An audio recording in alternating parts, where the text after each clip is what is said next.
Сайн байцгаана хүүхдүүдээ. Солонгоо агш нэ. Найзуудаа. Та нар энэ хүнийг таних уу? Яг зөв. Жуни вэ шүү дээ, тийм ээ? За, Жунигийн талаар та нар хэр сайн мэдэх вэ? гэж асуувал та нар надад юу гэж хариулах вэ? Магадгүй зарим хүүхдүүд нь Жуни чинь багшаа жоохон намхан штэ. Зарим нь багшаа Жуни чинь жоохон мариалаг штэ. Магадгүй зарим хүүхдүүд багшаа Жуни чинь шар малхаатай цэгэр цавцтай штэ гэж хэлж магадгүй, тийм ээ? Тэгвэл Жунигийн талаар өшөө сайн мэддэг хүүхд байгаа юу? Жуни маань Бурханд маш их хайртай, тэгээд бас маш эр зоригтой, бас Библийн түүхүүдэд маш дуртай, маш сониуч зантай хүүхчүүд ээ, тийм ээ? За, тэгвэл та нар Жунигийн талаар сайн мэдж байна тий? За, тэгвэл та нар миний талаар хэр сайн мэдэх вэ? Намайг Солонгоо гэдгийг та нар бол миний нэрийг бол мэдж байгаа бах тий? За, тэгвэл Солонгоо агш нь юунд дуртай, юунд дургу, ямар хоолнд дуртай, ямар хоолнд дургу, ямар өнгөнд дуртай, бас ямар мөрөөдөлтэй вэ гэдгийг та нар мэдэх үү? Мэдэхгүй, тийм ээ? Тэгвэл та нар яавал миний тухай илүү сайн таньж мэдэх үү? Яг зөв, та нар надтай найз болох хэрэгтэй гэсэн үг шүү дээ.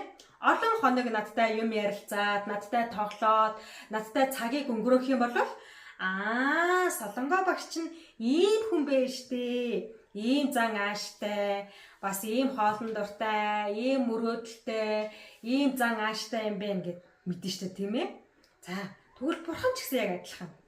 Бид нэр бурханы талаар илүү их таньж мэдээ гэвэл яах ёстой вэ?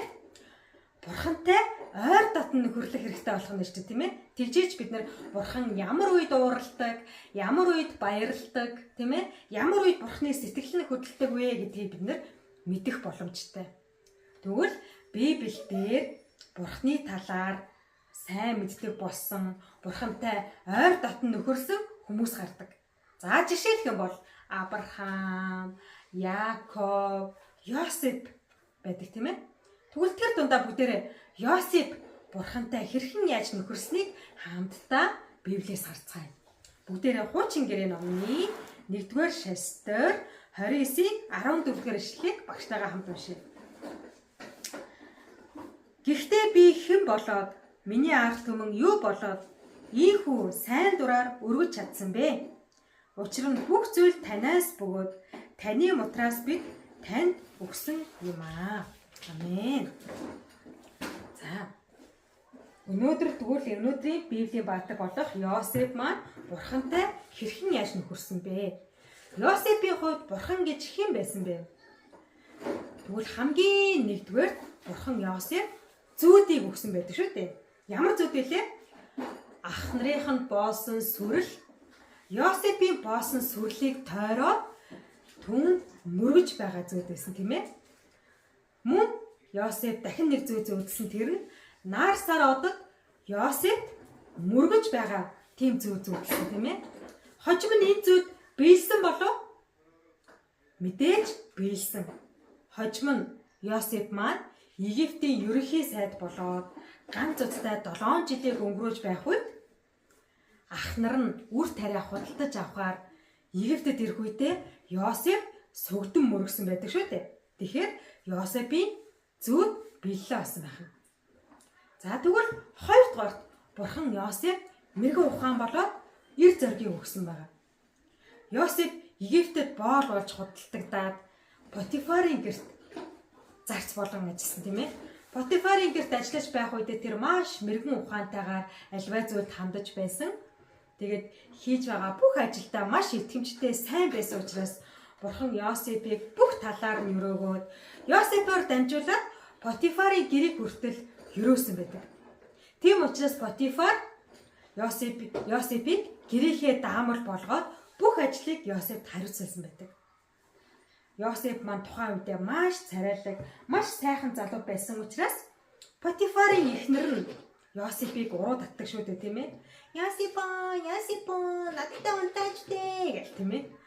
Харин Йосеф бурханд итгэдэг хүн байсан учраас мөн бурхан түүнд мэрэгэн ухаан, эр зоригийг өгсөн учраас Йосеф тэрхүү сорилтыг ялан гарсан байгаа.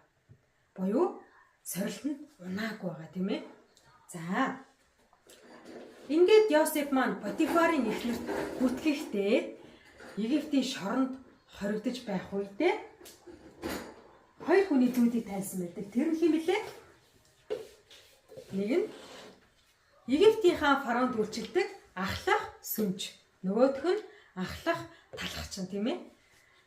Бурхан Йосеф мэрэгэн ухааныг өгсөн гэж багш нь хэлсэн шүү дээ. Тэгвэл тэр мэрэгэн ухаанаар Йосеф энэ хоёр хүний зүүдийг тайлсан байдаг тийм ээ. Йосефийн хэлсэн зүүдний тайллын дагуу ахлах талхчин маань цаазаар авахгүйч харин ахлах сүнж маань буцаад Египтийн хаанд архийг хундгалж өгдөг сүнжийнхээ ажилд орсон бахан тийм ээ.